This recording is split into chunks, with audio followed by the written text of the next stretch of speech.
故事聚焦係一個名為復仇女神 Nemesis 嘅紅矮星，以及人類係面對未知天體同自身內部衝突時嘅抉擇。故事開始於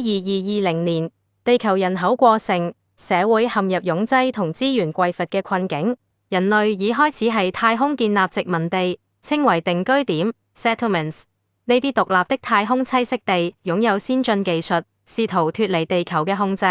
其中一個名為羅特 Rota 嘅定居點尤為突出，它是一個自給自足嘅太空殖民地，擁有數萬居民同尖端科技。主角之一係15歲的少女馬林，費雪 Marlene Fisher， 她住喺羅特，擁有非凡嘅觀察力同直覺，能從細微線索中洞悉真相。馬林嘅父親尤金，費雪 Eugene Fisher 曾經喺地球科學家，但因政治原因同妻子英西格拿 Insana 分離。英西格拿帶着年幼嘅馬林來到羅特。英西格拿喺羅特的天文學家發現了一粒隱藏在太陽系附近嘅紅矮星，命名為復仇女神 Nemesis。呢粒星正緩慢靠近太陽系，可能喺數千年後對地球造成毀滅性影響。羅特嘅領袖楊皮特 Janus Pitt 係一個野心勃勃嘅政治家，他決定利用 Nemesis 嘅發現，將羅特遷移到這粒紅矮星嘅軌道上，建立一個獨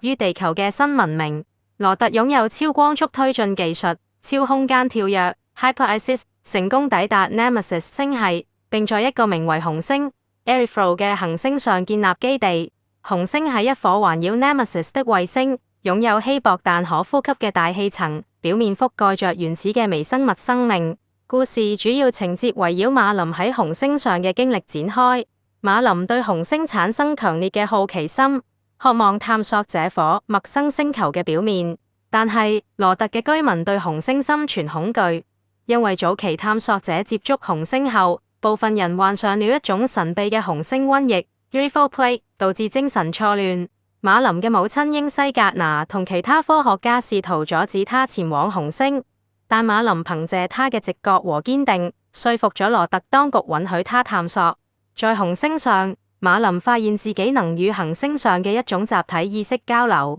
這種意識由紅星表面嘅微生物組成，係一種高度進化嘅生命形式，能夠影響人類嘅思維。馬林同呢個意識建立咗聯繫，發現佢並非惡意，而喺試圖理解人類。呢種交流讓馬林免受紅星瘟疫嘅影響，也讓馬林獲得咗對行星嘅深刻洞察。但係呢種能力讓皮特同其他領袖感到不安，因為佢哋擔心紅星嘅意識可能威脅羅特嘅控制。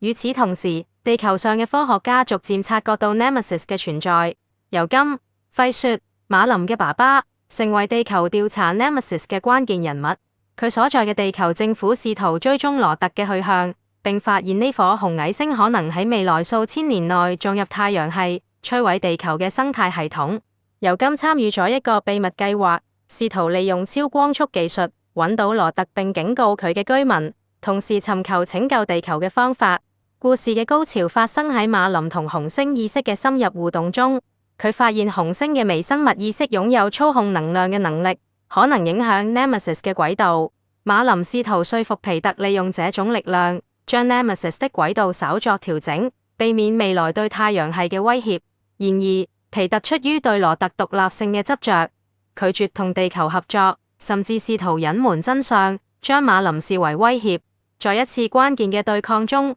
馬林同紅星意識合作，向羅特嘅科學家展示了改變 Nemesis 軌道嘅可能性。英西格拿同其他科學家逐漸支持馬林嘅計劃，但皮特嘅頑固導致內部衝突加劇。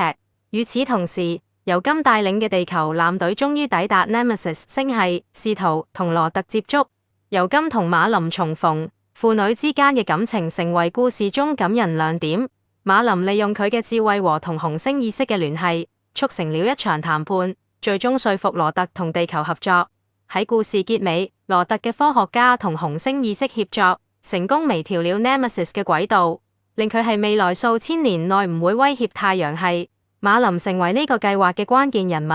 佢嘅直覺同勇氣贏得了尊重。但係皮特嘅孤立主義政策被推翻，羅特開始同地球建立更緊密嘅聯繫。馬林選擇留喺紅星，繼續探索同微生物意識嘅關係，成為人類同外星生命交流嘅橋樑。故事以開放式結局結束，暗示人類喺面對宇宙未知時，必須團結一致，而唔係陷入內部爭鬥。馬林嘅成長、紅星嘅神秘力量，同埋 Nemesis 嘅潛在威脅，共同構建咗一個關於探索、合作同人性未來嘅深刻故事。